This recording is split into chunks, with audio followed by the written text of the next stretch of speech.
Right,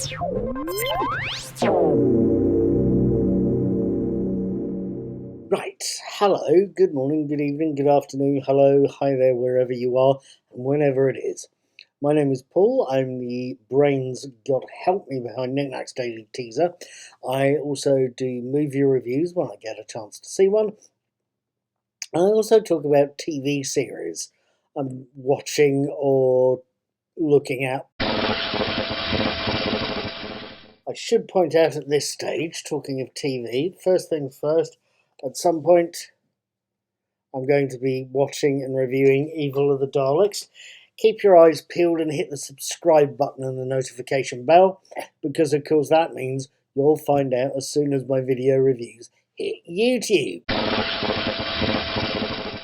What I've been doing just recently, over the past few weeks, is every Tuesday I've been watching an episode of the absolutely fantastic Lovecraft Country, and I've been doing video and written reviews on the Wednesday night, the Wednesday immediately following it.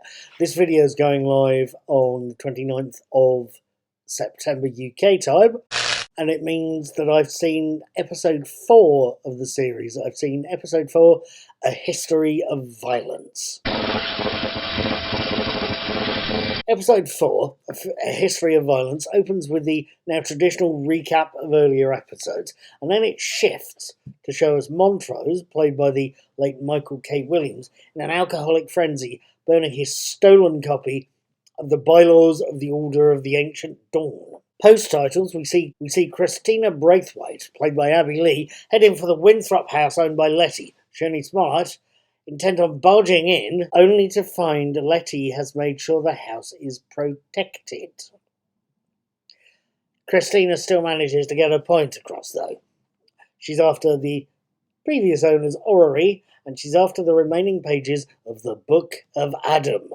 It's a spellbook, a grimoire, and it's something she's keen on finding the remains of before anybody else does. Letty manages to visit Tick, Jonathan Majors, at the local library to pass on what she's found out and to see what they can do about it. The pair decide that the only thing they can do is head down to Boston, to the main museum in Boston. It's called NACA, I believe, along with Montrose, to visit the only wing in the only museum named after Titus Braithwaite, the only person who could have hidden those pages in something that's being built when he was alive. And they managed to get to do this before Christina gets her paws on her.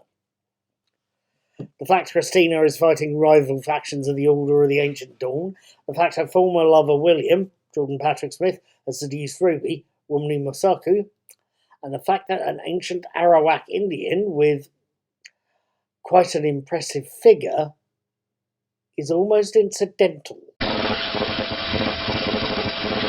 Now, and having listened to the Candyman soundtrack, the 2021 Candyman soundtrack, to get myself in the mood while I was writing the script and the written post for this, I can hear you asking the inevitable question.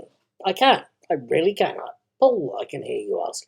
Paul, I hear you asking, you've seen good TV in your time, I hear you say, is A History of Violence a good piece of TV? Is it an artistically valid piece of TV? Is it a wonderfully informed and deeply stuffed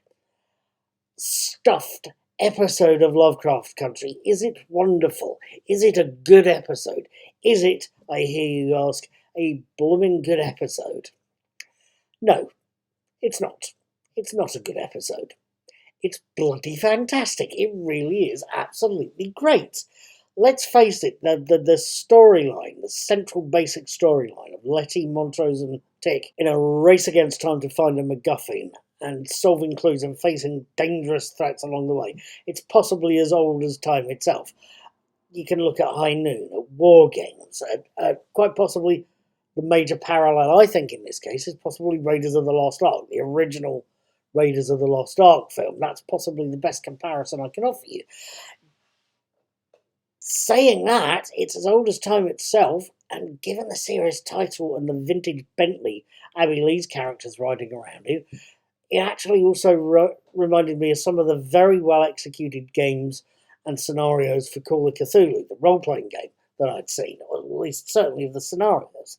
Some of those could be very well written, I should add at this point. You might want to look it up. I get a feeling that maybe the makers of the show are using it as a touchstone. I couldn't tell you. But Tile with that very old and very well executed take on a trope. It's got a well-paced script there, I should add. It's also got very well-placed direction. Hats off to the director, Victoria Mahoney, I should say. It's got some great acting. Jonathan Majors as the very restrained central character, Tick, is playing a blinder, I think. There's also Michael K. Williams. His death a few weeks ago now seems an even bigger loss, given that he's doing a fantastic, or did a fantastic job in this show and in tonight's episode. He's sort of one of the hinges for it. All of that is fantastic, and all of that is topped off by a hell of a twist in the tale that I certainly didn't see coming.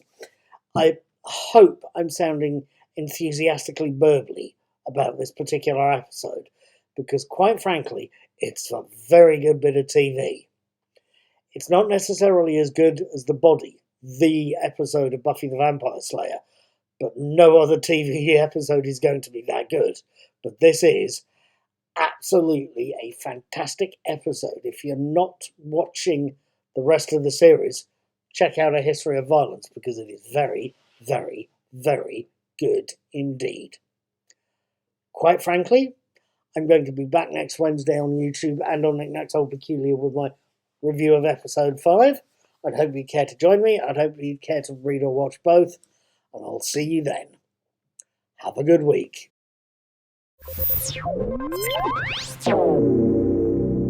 Right, just as a couple of footnotes here.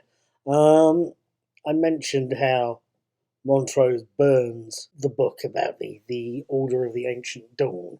The full title of the book is The Bylaws and Precepts of the Order of the Ancient Dawn, which sounds suitably Lovecraftian, but also a hell of a mouthful. But it also sounds like the villains of the piece have named themselves after the real-world Hermetic Order of the Golden Dawn that was founded famously by a chap called MacGregor Mathers. Mathers was also involved in all sorts of weird and wonderful groups, including the SRIA, the Societas Rosicrucius in Anglia, and apparently at one point he was a junior substitute magus of the SRIA.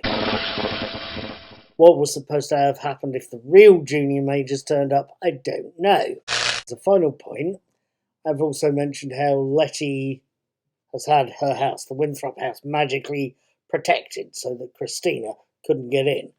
It seems that protection consisted of a red X on the door jamb in presumably blood. It's red something, so I'm assuming it's blood. That actually put me in mind of the old biblical story of the 10 plagues of Israel that are marked by modern day Jewish practice as the Feast of Passover. The 10th plague of Egypt was the angel of death visiting the country and taking the lives of the firstborn son of each Egyptian family. And apparently the ancient Israelites were supposed to put an X in lamb's blood, or some sort of sign in lamb's blood on the door, so that the angel of death would pass over their house and not take the light.